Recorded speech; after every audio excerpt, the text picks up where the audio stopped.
Robin Miller loves the outdoors. It's gorgeous.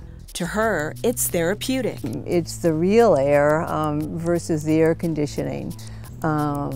It makes you feel good, to me.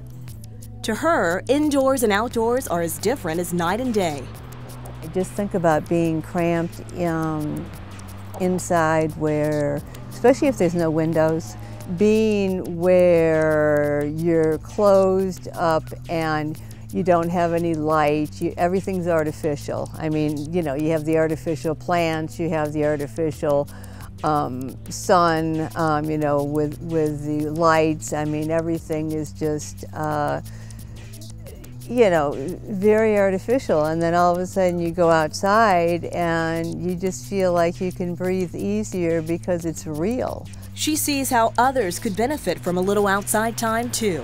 Constantly run, when really in actuality, why not slow down? Why not just go outside and take a walk?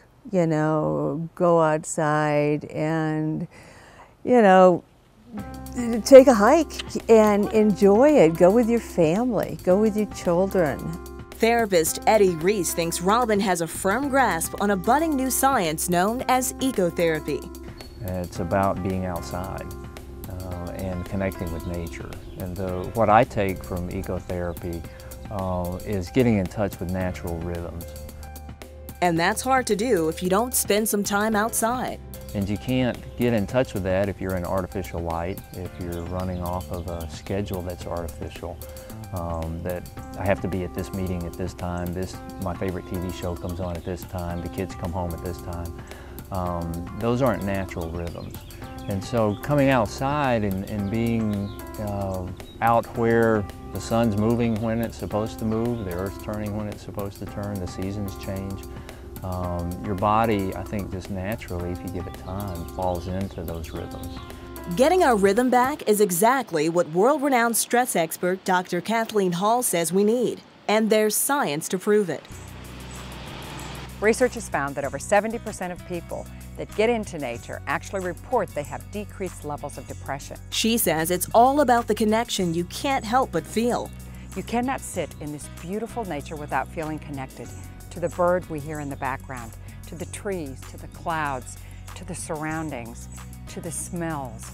These smells are absolutely amazing. The sensory stimulation is phenomenal. And the motion matters too. Activity. When we get out in nature, we're walking, we're talking, we're moving our bodies. Our body loves motion. So, Dr. Hall suggests putting a walk on the schedule along with your daily duties. If you're in a neighborhood, Monday, Wednesday, and Friday, pick a group of people that you're going to walk with on a regular basis. That'll keep you on task. If you're at work, get some coworkers and say we're going to walk at breakfast, at lunch, or right after work. It also lets us escape from the craziness of our normal routines. We escape from our busy lives. Just think about it. No matter what you're doing, if you're busy at work and you've just done some big report, go outside, walk around your building. You disconnect. It's wonderful. It gives you time to reflect and think. To think and listen. Listen to the sounds of nature. And how do you do that when you're in a big office building or in your home? Now you can buy CDs. You can even purchase DVDs to put on your television where you actually are underwater. And speaking of water, if you can't get outside to get away, you can bring the fish to you. Get an aquarium. And even if you don't want a big thing to clean out like a lot of us moms don't, get yourself one small bowl and put a little goldfish in it. And bring plants and sound indoors too.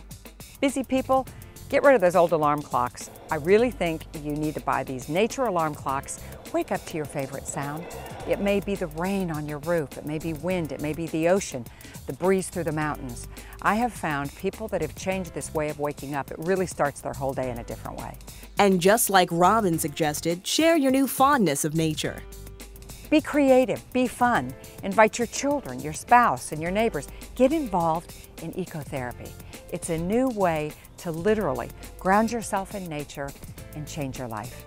Robin sees her time outdoors as precious. Or like with a rainbow. You know, all of a sudden you can see that, and, you know, some people think of a pot of gold at the end of it, but to me, I don't think of the pot of gold. I just think about that all of this is so real.